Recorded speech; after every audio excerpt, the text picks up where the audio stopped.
கள்ளச்சாராயம் காய்ச்சுவதற்கான பேர் போன இடமே கல்வராயன் மலை. அங்கிருந்து தான் டிஸ்ட்ரிபியூட் ஆகுதுங்க.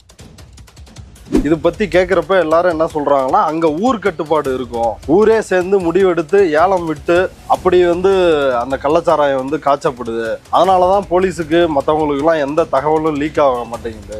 ஆனால் கல்வராயன் மலையில பாத்தீங்கன்னா கள்ளச்சாராயத்தை உற்பத்தி செய்யறவங்களுக்குலாம் நீங்க சொன்ன கோட்பாடு மாதிரிலாம் இல்லை. பழங்குடிகள் தான் உற்பத்தி செய்யறாங்களா? பழங்குடியில ஒரு சிலர் அவங்களுடைய சுயலாபத்துக்காக அவங்க பிழைப்புக்காக அந்த வேலையை செய்யறாங்க. உற்பத்தி செய்யறவங்க கல்வராயன் மலையில ஒரு பக்கம், அங்க கரியாலூர் காவல் நிலையம் இருக்கு. மதுவிலக்கு பிரிவு இங்க கள்ளக்குறிச்சி மாவட்டத்துல இருக்கு. அங்க இருக்கிறவங்களுக்கும் அவங்களுக்கான தொடர்புகள் இருக்கு. யாருக்குமே இந்த சம்பவம் ஒட்டி தான் இன்னைக்குதான் தெரியும், இன்னைக்குதான் கள்ளச்சாராயம் காய்ச்சறாங்க, கள்ளச்சாராயம் விற்பனை அப்படிலாம் இல்லை. தொடர்ந்து நீண்ட காலமா இருக்கு. கள்ளச்சாராயம் உற்பத்தி செய்யறவரு தயாரிக்கிற மட்டும் இதுல குற்றவாளிகளா சொல்ல முடியாது. அதுக்கு துணையா நீக்கிறவங்களும் இடைத்தரகர்களும் அவங்களும் சேர்த்துதான் இதுல தவறு செய்யறாங்க. இதுல காவலர்களே சிலர் ஊக்குவிக்கிறாங்க.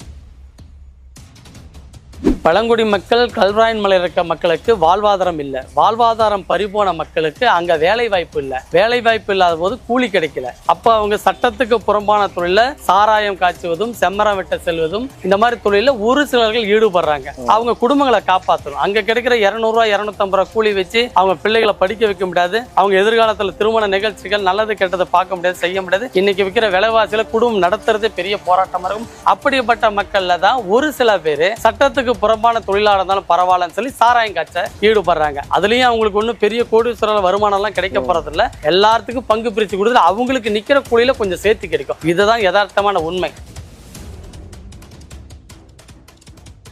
இப்ப இருக்கிற ஆளுங்கட்சியிலையும் தொடர்புடையவர்களா இருக்காங்களா? இல்ல. தோழர் வணக்கம். வணக்கம்.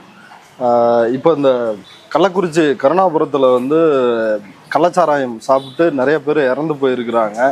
இங்கே மட்டும் இல்லாமல் மாதவச்சேரி, சிறுவங்கூர் இப்படின்னு பல பகுதிகளில் 50க்கும் மேற்பட்ட மரணங்கள் நடந்துட்டு இருக்குது. இன்னும் 100 பேருக்கு மேலே ஹாஸ்பிட்டலில் அட்மிட் பண்ணியிருக்கிறாங்க. இந்த கள்ளச்சாராய மரணங்கள் குறித்து நீங்கள் எப்படி பார்க்குறீங்க? தொடர்ந்து இந்த பகுதிகளில் நீங்கள் வேலை செஞ்சுக்கிட்டு இருக்கிறீங்க.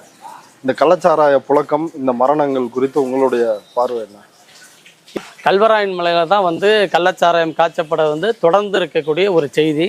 அந்த கள்ளக்குறிச்சியில் கல்வராயன் மலையில் இருக்கிற சாராய தொழிலில் முழுவதுமாக சாராயம் காய்ச்சுபவர்கள் அழிச்சொழிக்கணும் அப்படிங்கிற விஷயத்தை நாங்கள் தொடர்ச்சியாக போராட்டமாக முன்னெடுத்துட்டு இருக்கிறோம். கடந்த இந்த சம்பவம் நடப்பதற்கு முன்தினம் கூட நாங்கள் கள்ளச்சாராயத்தை ஒழிக்கணும்னு சொல்லி ஆர்ப்பாட்டம் நடத்தணும். இப்போ இந்த ஒரு 3 தினங்களுக்கு முன்னாடி நாங்கள் போராட்டம் முன்னெடுத்தோம். அதனொட்டி அன்னையினால தான் இந்த இறப்பு செய்திலாம் கேட்குது. இந்த மாதிரி கள்ளச்சாராயம் குடித்து நூற்றுக்கணக்கான பேர் மருத்துவமனையில் சிகிச்சைக்காக இருக்காங்கன்னு தகவல் தெரியுது. ஆனால் அன்னைக்கு முன்னாடி ஒரு வாரத்துக்கு முன்னாடி நாங்கள் தீர்மானம் போட்டு கள்ளச்சாராயத்தை மது ஒழிக்கணும்னு சொல்லிட்டு, அதுவும் கல்வராயன் மலையில் இருக்கிற கள்ளச்சாராய உற்பத்தி செய்கிற முழுவதுமாக அழிக்கணும்னு சொல்லிட்டு நாங்கள் ஆர்ப்பாட்ட நோட்டீஸ்லாம் போட்டிருந்தோம். அந்த ஆர்ப்பாட்டம் நடத்தணும். அதாவது ஒரு நோட்டீஸ் போடுறோம், ஒரு ஆர்ப்பாட்டம் நடத்தணும்னா அது மக்களுக்கான கோரிக்கை. அந்த கோரிக்கையை நிறைவேற்றுவது அரசு அதிகாரிகள் தான். அதில் எந்த துறை சார்ந்த அதிகாரிகள், காவல்துறையாகட்டும் வருவாய்த்துறையாகட்டும், அந்த துறை சார்ந்த அதிகாரிகள் தான் அதை கவனம் கொண்டு நிறைவேற்றணும். ஆனால் இந்த மாதிரி அலட்சியமான ஒரு போக்கினுடைய விளைவு தான் இன்னைக்கு இவ்வளோ பெரிய உயிர் பலிகளை கொண்டு போகிற அளவுக்கான ஒரு பேராபத்தாக முடிஞ்சிருக்கு. கள்ளக்குறிச்சி பகுதியில், கருணாபுரம் பகுதியில் 90% மக்கள் பார்த்திங்கன்னா தலித் மக்கள், எல்லாம் அன்றாட காட்சிகள், ஏழ்மை வறுமை அறியாமல் இருக்க மக்கள், விவசாயம் சார்ந்த கூலி தொழிலாளர்கள். இவங்களுடைய இயல்பு வாழ்க்கைக்கு இன்னைக்கு உயிர் பலி ஆயிருக்கிறது என்பது ஈடுகட்ட முடியாத ஒரு பெரிய ஒரு பேர் ஆபத்தான ஒரு விஷயம் தான். ஓகே, அந்த கல்வராயன் மலையில் காய்ச்சப்படுற அந்த கள்ளச்சாராயம் தான் டிஸ்ட்ரிபியூட் ஆகுதா மாவட்டம் முழுக்க? ஆமாம், மாவட்டம் முழுக்க அங்கே இருக்கிறதான் உற்பத்தி ஆகுது. அதாவது சொல்ல போகிற ஒரு அடையாளமான இடம் அங்கே கல்வராயன் மலை. மற்ற பகுதியில் உபரியா அப்படி அங்கங்கே காய்ச்சப்படுறது அப்படிங்கிறது அவ்வளோவா பேர் போனது அல்ல.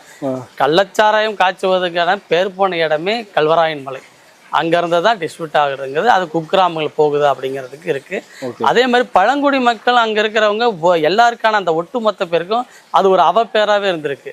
சட்டத்துக்கு புறம்பான தொழில் கள்ளச்சாராயம் காய்ச்சுறாங்க அப்படின்னு அவப்பேர். ஆனால் அது தவறானது.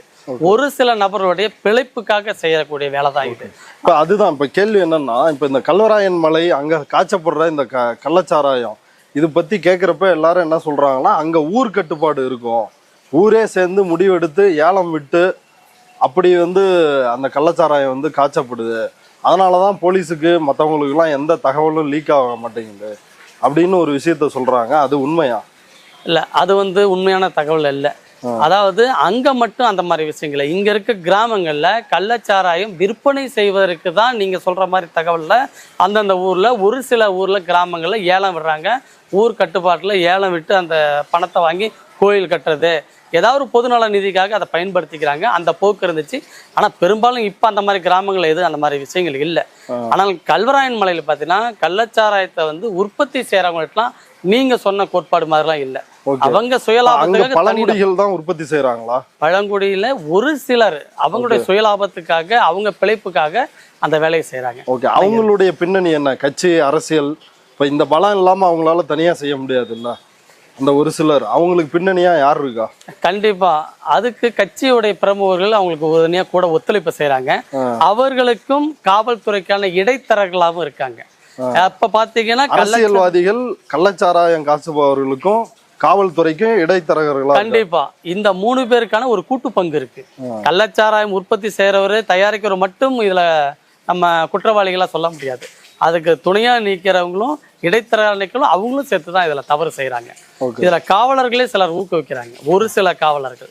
அதே மாதிரி அவர்களுக்கு இடையில இருந்து மாமூல் வாங்கி இல்ல அந்த பகுதியை சார்ந்து இப்ப உற்பத்தி செய்யறவங்க கல்வராயன் மலையில ஒரு பக்கம், அங்க கரியாலூர் காவல் நிலையம் இருக்கு. அந்த காவல் நிலையம் ஒட்டியதும் இங்க மதுவிலக்கு பேர் என்ன? அந்த காவல் நிலையம் கரியாலூர் காவல் நிலையம். கரியாலூர் அந்த கிராமத்துல இருக்க காவல் நிலையம். மதுவிலக்கு பிரிவு இங்க கள்ளக்குறிச்சி மாவட்டத்துல இருக்கு. அங்க இருக்கவங்களுக்கும் அங்களுக்கான தொடர்புகள் இருக்கு. யாருக்குமே வந்து இந்த சம்பவம் ஒட்டி தான் இன்னைக்குதான் தெரியும், இன்னைக்குதான் கள்ளச்சாராயம் காய்ச்சறாங்க, கள்ளச்சாராயம் விற்பனை அப்படிலாம் இல்லை. தொடர்ந்து நீண்ட காலமா இருக்கு. இதை தன்னுடைய கடமைகளை சரியா அதிகாரிகள் செஞ்சிருந்தாங்கன்னா எவ்வளவு பெரிய ஆபத்தை. இங்க கருணாபுரத்துல விசாரிக்கிறப்ப கூட அந்த கோவிந்தராஜன் அப்படின்னு இதை டிஸ்ட்ரிபியூட் பண்றவரு, அவர் வந்து ஒரு 25 வருஷத்துக்கு மேல இதை பண்ணிட்டு இருக்கிறாரு அப்படின்னு இங்க இருக்கிற மக்களே எல்லாருமே ரொம்ப சாதாரணமா சொல்றாங்க. அப்ப 25 ஆண்டுகளுக்கு மேலாக அந்த மலையிலையும் காய்ச்சப்படுது. மலையில வந்து கள்ளச்சாராயம் காய்ச்சதுங்கிறது அவங்க ஏற்கனவே வந்து பார்த்தீங்கன்னா அவங்களோட பண்பாடு கலாச்சாரம். விசேஷ காலங்களில் அவங்க சாராயம் காய்ச்சது அந்த விசேஷ பண்டிகையில கல்யாண திருமண நிகழ்ச்சியில பயன்படுத்திக்குவாங்க அவங்களுக்குள்ளார. இதுதான் அவங்களுடைய பழக்க வழக்கமா இருந்தது. இன்னைக்கு பாத்தீங்கன்னா அதெல்லாம் மாறி தொழில் ரீதியா வியாபாரமா மாறிடுச்சு. இப்ப வியாபாரமா மாறும்போது அதை இந்த 25 கடலும் கணக்கிட முடியாது. பல ஆண்டுகளுக்கு முன்னாடி இருந்தே கூட இந்த பழக்க வழக்கங்களை இங்க டிஸ்ட்ரிபியூட் ஆகிறதா கொண்டு வந்துட்டாங்க, நடந்துட்டு இருக்குது. இது மலைக்கு கீழே சமவெளியில கள்ளச்சாராயம் காய்ச்சப்படுறது இல்ல? சமவெளியில பெரும்பாலும் இல்லை, அப்படி எதுவும் இல்லை. ஒரு சில இடங்கள் இருக்கலாம், ஏதாவது வாய்ப்புகள், ஏதாவது அது கூட மலை சார்ந்த இடங்கள்ல ஒரு ஓரம்பாரம் மறைவான இடங்கள், ஒரு ஃபாரஸ்ட் அந்த மாதிரி ஏதாவது இருக்கலாம். மையமா சொல்லப்படுற இடம் கல்வராயன் மலை. இப்ப இதுல இந்த அரசியல்வாதிகள், அரசியல் கட்சியினர் அப்படின்னு சொல்றீங்கல்ல, யாரையாவது குறிப்பிட்டு சொல்ல முடியுமா? இல்லை, அதில் அப்படி சொல்ல முடியாது. இதில் வந்து ஒருத்தர் 2 பேர் அப்படின்னா குறிப்பிட்டு சொல்லலாம். இது பரவலாக எல்லா இடத்துலையுமே அங்கங்கான இடைத்தரகர்கள் மாதிரி அவங்க டிஸ்ட்ரிபியூட் பண்ணுற இடத்துல எல்லாத்துலேயுமே அரசியல் ஆதரவுகள் இருக்குது. அரசியல்வாதிகளே பிழைப்புவாத சில அரசியல்வாதிகள் அவங்களுக்கு துணை போய் நின்று இடையில நின்று மாமூல் வாங்கி தரது. இப்போ இருக்கிற ஆளுங்கட்சியிலையும் தொடர்புடையவர்களாக இருக்காங்களா? இல்லை, அப்படி சொல்ல முடியாது. பொதுவாக எந்த கட்சியில் இன்னைக்கு ஆளுங்கட்சின்னு நம்ம குறை சொல்கிறோம், ஏற்கனவே இருந்த கட்சிகள்லையும் சாராயம் கள்ளச்சாராயம் காய்ச்சுவதும் விற்பனை செய்வதும் இல்லாமல் இல்லை. இன்னைக்கு சம்பவம் தான் இந்த ஆட்சியில். இதுக்கு முன்ன இந்த ஆட்சியிலும் இருந்துட்டு தான் இருந்தது. அதுக்காக ஆட்சிகள் இந்த ஆட்சி அந்த ஆட்சிங்கிறத விட நடைமுறையில கள்ளச்சாராயம் தயாரிப்பதும் விற்பதும் இருந்துட்டு தான் இருந்தது. ஓகே, இப்போ இது சம்பந்தமா நீங்க போராட்டம் நடத்துறீங்க, ஏன் அதிகாரிகள் வந்து அதுக்கு என்ன ரெஸ்பான்ஸ் உங்களுக்கு கொடுத்துருக்குறாங்க? அலட்சியம். அதிகாரிகளுக்கு இப்ப மக்கள் மீது இருக்கிற கோரிக்கையை முன்னெடுக்கும் போது அவங்க காட்டுற அலட்சியம் தான். அவர்களுக்கும் வந்து மேல இருந்து அதிகாரிகளுக்கு மேல ப்ரெஷர் பண்றதுக்கான அரசியல் சில முக்கியமான புள்ளிகள்லாம் இருக்காங்க. அவங்க வந்து அதுக்கு அவங்களை இடம் கொடுக்குறாங்க. அப்படிங்கும் போது அவங்க அதிகாரிகள் அலட்சியப்படுத்துறாங்க. அதனாலதான் இப்ப நீங்க இதை தொடர்ச்சியா இந்த போராட்டத்தை எடுத்திருக்கீங்களா, இல்ல இப்ப சமீபத்துல தான் எடுத்திருக்கீங்க? தொடர்ச்சியா பல்வேறு கோரிக்கைகளை, இது ஒரு முக்கியமான கோரிக்கையை அதை எடுத்துட்டு இருக்கோம். ஓகே, இப்ப இந்த கள்ளச்சாராய பிரச்சனைக்கு ஒரு நீண்ட கால தீர்வுனா நீங்க என்ன சொல்லுவீங்க? ஏன்னா இப்ப மக்கள்கிட்ட பேசுறப்ப மக்கள் வந்து என்ன சொல்றாங்கன்னா, நாங்க டெய்லியும் சுமை தூக்குற வேலைக்கு போறோம், நீங்க குறிப்பிட்ட மாதிரி விவசாய கூலியா போறோம், பெயிண்டிங் வேலைக்கு போறோம், சித்தாள் வேலைக்கு போறோம், உடம்பு வலிக்குது, சாயங்காலம் வந்து சாராயம் குடிச்சாதான் இல்லை ஏதோ ஒரு மது குடிச்சாதான் வந்து ஒரு ரெஸ்ட் கிடைக்குது அப்படின்னு சொல்றாங்க. அப்போ டாஸ்மாக்கு போனால் அங்கே விலை அதிகமாக இருக்குது, பாக்கெட் சாராயம்னா கம்மியாக கிடைக்குது, அதனால இங்கே வாங்கி நாங்கள் பயன்படுத்துகிறோம் அப்படின்ற மாதிரியும் வந்து சொல்கிறாங்களே. அது அந்த மாதிரி பிரச்சனைக்கெல்லாம் என்ன நீண்ட கால தீர்வாக இருக்கும்? அதில் அவங்களுக்கு சரியான ஆலோசனையும் அறிவுறுத்தல் தான் இதில் வேணும். இது வந்து இடைப்பட்ட காலத்தில் யாரும் பிறக்கும் போதே மது போதைக்கு அடிமையாக வரல. இடைப்பட்ட காலத்தில் சில பழக்க வழக்கங்கள் ஏற்படுற பிரச்சனை தான். ஃபிசிக்கலாக அவங்களுக்கு உடம்பு மருத்துவ ரீதியாக என்ன விஷயம் ஆலோசனைகளோ அறிவுறுத்தலோ அதை வழங்கலாம். அதன் அடிப்படையில் சிலரை வந்து திருத்தலாம், மாற்றலாம். இன்னொன்று மது போதைக்கு அடிமைகள் எண்ணிக்கை குறைப்பதற்கான இது போட ஆபத்துகள் மாதிரி உயிர் போகிற பலிக்கான விஷயங்கள்லாம் எடுத்துக்கலாம் முன்னோதாரணமாக. இன்னொன்று பெரும்பாலும் பார்த்திங்கன்னா பழங்குடி மக்கள் கல்வராயன் மலையில் இருக்க மக்களுக்கு வாழ்வாதாரம் இல்லை. வாழ்வாதாரம் பறிபோன மக்களுக்கு அங்கே வேலை வாய்ப்பு இல்லை. வேலை வாய்ப்பு இல்லாத போது கூலி கிடைக்கல. அப்போ அவங்க சட்டத்துக்கு புறம்பான தொழிலில் சாராயம் காய்ச்சுவதும் செம்மரம் வெட்ட செல்வதும் இந்த மாதிரி தொழிலில் ஒரு சிலர்கள் ஈடுபடுறாங்க. அவங்க குடும்பங்களை காப்பாற்றணும். அங்கே கிடைக்கிற 200 ரூபா 250 ரூபா கூலி வச்சு அவங்க பிள்ளைகளை படிக்க வைக்க முடியாது. அவங்க எதிர்காலத்தில் திருமண நிகழ்ச்சிகள் நல்லது கெட்டதை பார்க்க முடியாது, செய்ய முடியாது. இன்றைக்கி விற்கிற விலைவாசியில் குடும்பம் நடத்துறதே பெரிய போராட்டமாக இருக்கும். உணவுக்கான பஞ்சமே இருக்குது. அவங்களுக்கு இன்னும் அடிப்படையான வசதிகள் தீர்க்கப்படலை. போக்குவரத்து வசதி, தார் சாலை வசதி, அவங்களுக்கு எட்டக்கூடிய அளவில் கல்வி பயன் கிடைக்கல. இந்த மாதிரி பல இன்னல்கள் மத்திய தான் அந்த மக்கள் வாழ்றாங்க. அப்படிப்பட்ட மக்கள்ல தான் ஒரு சில பேர் சட்டத்துக்கு புறம்பான தொழிலாளர் இருந்தாலும் பரவாயில்லன்னு சொல்லி சாராயம் காய்ச்ச ஈடுபடுறாங்க. அதுலேயும் அவங்களுக்கு ஒன்றும் பெரிய கோடீஸ்வரர் வருமானம்லாம் கிடைக்க போகிறதில்ல. எல்லாத்துக்கும் பங்கு பிரித்து கொடுத்துட்டு அவங்களுக்கு நிற்கிற கூலியில் கொஞ்சம் சேர்த்து கிடைக்கும். இதுதான் யதார்த்தமான உண்மை. ஆனால் அதுவும் தவறானது தான். அதை நியாயப்படுத்த விரும்பலை. அந்த தவறை வந்து செய்யக்கூடாதுங்கும் போது சாராயம் காய்ச்சுபவர்கள் நிறுத்தினா தானாக டிஸ்ட்ரிப்ட் வந்து இங்கே குறைஞ்சிரும், இருக்காது. அப்போ சாராயம் காய்ச்சவருக்கு மறுவாழ்வு அடிப்படையில் காவல்துறை ஆகட்டும், வருவாய்த்துறை மாவட்ட நிர்வாகம் ஆகட்டும் அவங்களுக்கு ஆலோசனையும் விழிப்புணர்வு கொடுக்கலாம். மறுவாழ்வு அடிப்படையில் அவங்களுக்கான வேற கடனுதவி செஞ்சு தொழில் செய்வதற்கான வாய்ப்புகளை உருவாக்கலாம். அப்போ அவங்க சாராயம் காய்ச்ச மாட்டாங்க. அந்த தொழில் தவிர்க்கப்படலாம். இது போல ஆபத்தான நிகழ்வுகள்லாம் தவிர்க்கலாங்கிறது எங்களுக்கு கோரிக்கை. இந்த கல்வராயன் மலையில இருக்கிற பழங்குடி மக்கள் வேற என்ன மாநிலங்களுக்கு வேலைகளுக்கு போறாங்களா? என்னென்ன மாதிரி வேலை? மிளகு எடுக்கிறதுக்காக போறாங்க. அங்க வந்து குடும்பமா போயிடுவாங்க. எல்லாமே போறாங்க.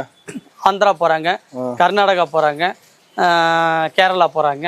எல்லா இடத்துக்குமே வந்து தொழிலாளர்களா போறாங்க, இடம்பெயர்ந்த தொழிலாளர்கள். இது ஒரு முழுமையான தீர்வுனா இந்த பழங்குடி மக்களுக்கு ஒரு முழுமையான ஒரு வாழ்வாதாரத்தை அரசு ஏற்படுத்துறது தான் தீர்வா இருக்கும். கண்டிப்பா அவங்க வாழ்வாதாரத்தின் மீது அக்கறை காட்டணும். அவங்க வாழ்வாதாரத்துக்கான மறுபரிசீலனை செய்யணும். அங்க இருக்கிற மக்களுக்கு வேலை வாய்ப்பை உருவாக்கி தரணும். அங்கே அவங்க வசிக்கிற இடத்திலே விவசாயம் சார்ந்த தொழிற்சாலை உருவாக்கலாம். இதே கள்ளச்சாராயத்துக்கு உபரியா கீழே கிடக்கிற கொட்டி கிடக்கிற கடுக்காய் பயன்படுத்துறாங்க. அங்க கடுக்காய் விளைச்சல் நிறைய இருக்கு. ஆனா அந்த கடுக்காய் கொண்டு கடுக்காய் தொழிற்சாலை அமைக்கலாம். அப்போ அவங்களுக்கு வேலை வாய்ப்பு உருவாகும் போது கூலி கிடைக்கும் போது இப்படி சட்டத்துக்கு புறமான தொழில்கள் ஈடுபடுறதை தவிர்க்கலாங்கிறது நாங்கள் சொல்லிக்கிறோம். இப்போ இந்த கல்வி இதெல்லாம் எந்த அளவுக்கு அங்கே கல்வராயன் மலையில் இருக்கிற பழங்குடி மக்களுக்கு கிடைச்சிருக்குது? அது போக அங்கே என்ன பிரதானமான தொழிலாக இருக்கு? சமவெளியை விட அங்கே ரொம்பவே ஒரு 25% தான் கல்வி அவங்களுக்கு. இங்கேருந்து 10 கிலோமீட்டர் 15 கிலோமீட்டர் உள்ளே போயிருக்கிற குக்கிராமில் இருக்க மக்கள் எல்லாமே கல்வி பயன் பெறுவதற்காக அந்த மாணவர்கள் அங்கேருந்து வரக்கூடிய இடத்துக்கு ஒரு போக்குவரத்து வசதியோ சாலை வசதி கிடையாது. ஏதோ அவங்க அங்கேருந்து வந்து தங்கியிருந்து ஹாஸ்டலில் தங்கி தான் படிக்கணும். ஹாஸ்டலில் தங்கி படித்தாலும் போதுமான இட வசதி இல்லை, சரியான உணவு முறைகள் இல்லை, அவங்கள பராமரிக்கான திறன் நல்ல வசதி வாய்ப்புகள் சரியானதாக சமாளம் அங்கே கிடைக்கிறது இல்லை. எல்லாமே அந்த மக்களுடைய அங்கே பிள்ளைகளுடைய எதிர்காலங்களை வந்து வீணாகுது. அந்த பிள்ளைகளுடைய எதிர்காலம் வந்து பாழாக்கப்படுது. Okay sir, thank you sir. நன்றி, வணக்கம்.